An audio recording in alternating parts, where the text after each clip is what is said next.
J'aimerais m'adresser à toutes ces personnes.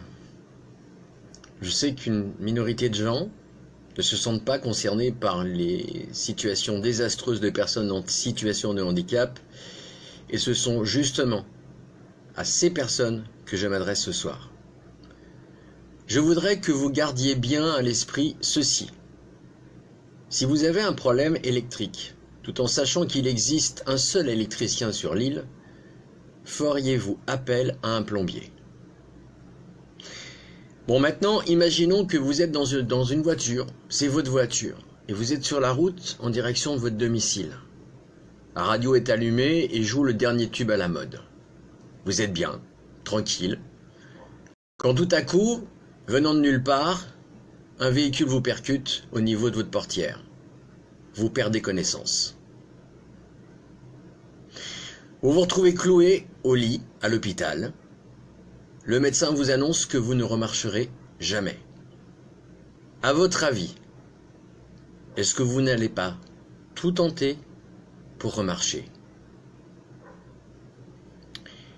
Que faire? Dans quelle force puiser? En sachant que pour les hommes, femmes et enfants qui se battent pour leur droit au respect, à la dignité face au handicap, ainsi qu'à l'ingérence et le retard des dossiers administratifs traités par la Maison départementale du handicap, ou MDPH, celle-ci est chargée de l'accueil et de l'accompagnement des personnes handicapées et de leurs proches. Mais quand ce n'est plus le cas, que faire?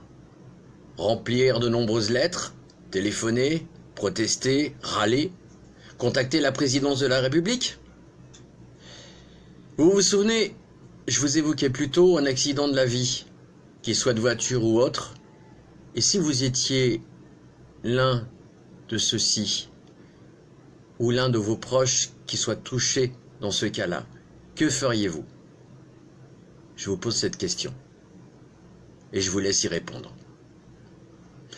Pour tous ceux qui suivent déjà, depuis le départ, mes lives, bien sûr, il faut partager, il faut en parler, il faut réagir, il faut rejoindre le collectif, parce que c'est important. Il faut faire valoir nos droits, dans le respect, l'unité, la dignité et le rassemblement. Si vous vous sentez concerné maintenant, parce qu'avant vous ne vous sentiez pas concerné, alors partagez cette vidéo. Faites ce qu'il faut pour aider les personnes qui sont vraiment en difficulté. Aujourd'hui, j'ai encore contacté une assistante sociale. Celle-ci évoquait les nombreux problèmes qui la touchaient. C'est Ludina, salut, salut à tous les... Je ne peux pas regarder tout le monde en même temps.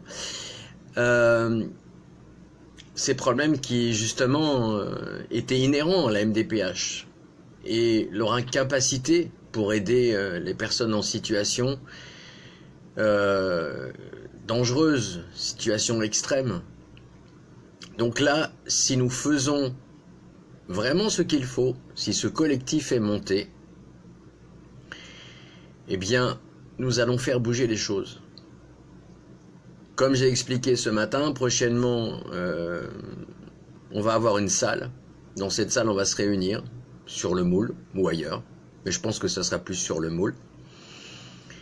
Et on va parler des problématiques, de ce qui est faisable, tout en étant respectueux dans la non-violence.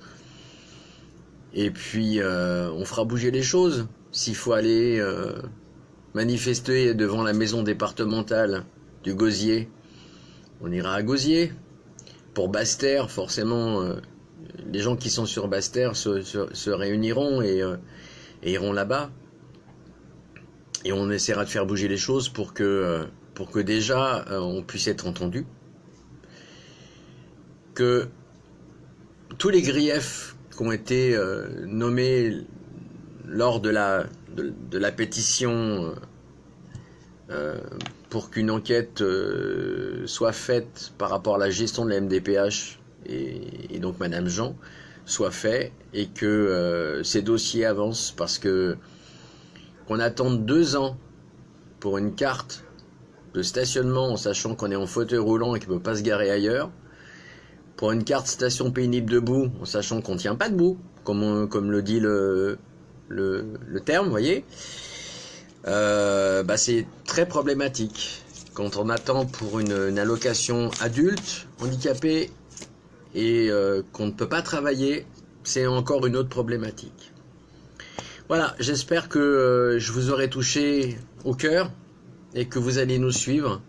Et si ce n'est pas le cas, eh bien, venez nous rejoindre aussi bien sur la page et le groupe.